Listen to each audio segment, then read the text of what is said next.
Menandai peringatan Hari Kesaktian Pancasila tahun 2021, pemerintah daerah Magetan melaksanakan ziarah ke Monumen Soco II dan Soco I di Desa Soco, Kecamatan Bendo, Kabupaten Magetan, Jawa Timur, pada hari Jumat 1 Oktober 2021. Ziarah ke Monumen Soco II dan Soco I atau peninjauan lubang kekejian PKI Musuh tahun 1948 merupakan salah satu tempat saksi bisu kekejaman PKI di tahun 1948 di bawah pimpinan Musuh yang merupakan pemberontak PKI pertama setelah Indonesia merdeka. Monumen ini terdapat dua sumur tua yang dijadikan tempat pembantaian oleh PKI. Ratusan korban pembunuhan keji yang dilakukan PKI ditimbun jadi satu di lubang sumur yang tak lebih dari 1 meter persegi. Di sumur tua itu ditemukan tak kurang dari 108 jenazah korban kebiadaban PKI. Sebanyak 78 orang diantaranya dapat dikenali, sementara sisanya tidak dikenal. Sumur-sumur tua yang tak terpakai di Desa Soco memang dirancang oleh PKI sebagai tempat pembantaian massal sebelum melakukan pemberontakan. Beberapa nama korban yang menjadi korban pembantaian di Desa Soco adalah Bupati Magetan Sudibjo, Jaksa R. Murti, Muhammad Suhud, ayah mantan Ketua DPR atau MPR Karis Suhud, Kapten Sumarno, dan beberapa pejabat pemerintah tokoh masyarakat setempat termasuk Kiai Haji Sulaiman Sudi Afandi, pimpinan Pondok Pesantren At-Thohirin Mojopurno Magetan.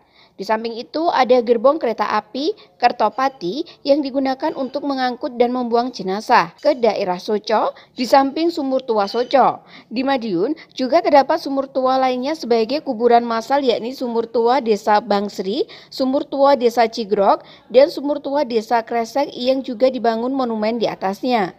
Monumen Soco diresmikan oleh Ketua DPR RI pada tahun tersebut yang merupakan putra dari kiai tersebut pada tahun 1989. Bupati Magetan Dr. Andes Haji Suprawoto SMSI mengatakan, setiap kita memperingati bisa merefleksi diri bahwa ada sebuah peristiwa kelam terutamanya di Magetan ketika tahun 48 banyak pejabat, ulama, tokoh masyarakat yang menjadi korban. Oleh sebab itu, ini kewajiban bahwa kemerdekaan pasti ada rintangan. Pemerintah selalu ada tantangan. Setiap masa tantangan berbeda. Pada saat awal-awal kemerdekaan, selain dari luar, ada penjajah-penjajah kembali antar dari kita sendiri. Ideologi yang dipaksakan masuk ke Indonesia. Kemudian saat ini tantangannya berbeda. Tentu kita patut melihat ke belakang. Oleh sebab itulah sekali-kali kita lihat sejarah itu bahwa pelajaran negara ini penuh dengan liku-liku. Namun sampai saat ini terbukti bahwa negara ini tetap tegak berdiri. Apa salah satunya? Ideologi bangsa Indonesia yaitu Pancasila. Dan hari ini kita peringati Hari Kesaktian Pancasila yang sudah merupakan ideologi final yang digali dari mutiara-mutiara nilai-nilai yang ada di bumi pertiwi. Setiap kita memperingati, kita bisa merefleksi diri ya, bahwa ada sebuah peristiwa kelam, utamanya di Magetan ketika tahun 48 banyak pejabat atau masyarakat ulama yang menjadi korban. Oleh sebab itu ini kewajiban bahwa kemerdekaan ya, selalu ada rintangan. Ya, pemerintahan selalu ada tantangan. Setiap masa tantangannya berbeda. Pada saat awal-awal kemerdekaan, selain tantangan dari luar, ya, dari penjajah yang ingin menjajah kembali, juga antar kita sendiri, ya, ideologi yang mau dipaksakan masuk di Indonesia. Kemudian saat ini tentu tantangannya berbeda, tetapi kita patut melihat ke belakang.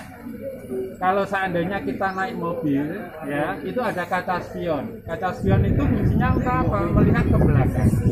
Tetapi kalau melihat spion terus berbahaya, kita tidak pernah bisa maju. Oleh sebab itulah, ya, sekali-kali kita tengok sejarah itu bahwa perjalanan negara ini penuh dengan liku-liku. Namun sampai saat ini terbukti bahwa negara ini tetap tegak berdiri. Apa salah satunya adalah ideologi bangsa yang sudah final, yaitu Pancasila. Dan hari ini kita peringati sebagai Hari Kesaktian Pancasila yang sudah merupakan ideologi final yang digali dari mutiara-mutiara nilai-nilai yang ada di bumi ini. Saya kira bisa, ya, tapi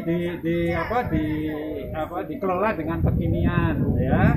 mungkin anak-anak muda di sini tidak perlu tapi pakai barcode ya, apa-apa semua. Kemudian dirawat dengan baik ya. Sesuatu yang menarik itu tidak harus mahal. Ya, sesuatu yang menarik itu tidak harus mahal. Sesuatu yang dikelola dengan baik, ya, bersih, rapi, itu akan menarik ya, orang-orang menjadi contoh ya. Oleh sebab itu saya setuju sama Pak Lurah tadi, ada edu wisata ya.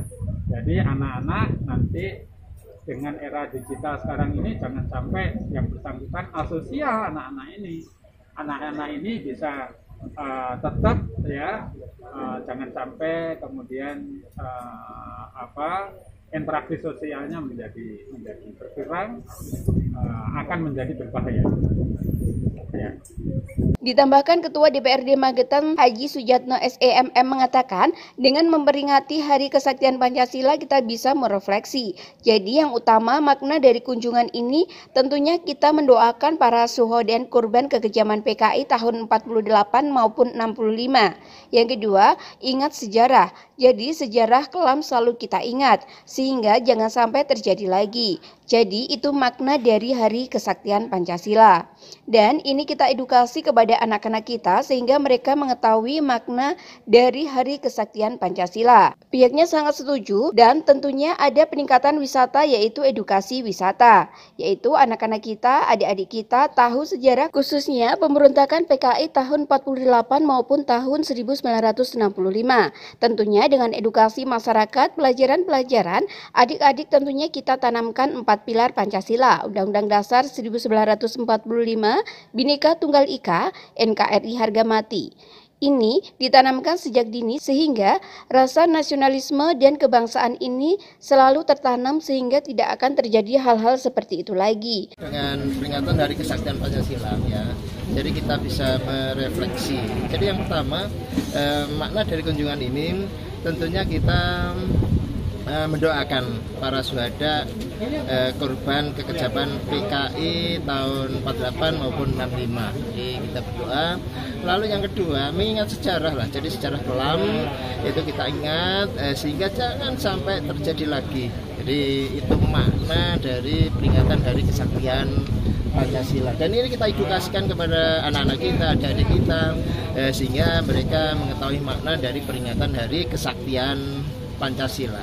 Saya sangat setuju juga ya, tentunya ada peningkatan wisata yaitu edukasi wisata. Jadi anak-anak kita, adik-adik kita itu tahu sejarah khususnya pemberontakan PKI baik tahun 48 maupun tahun 1960. Saya kira itu.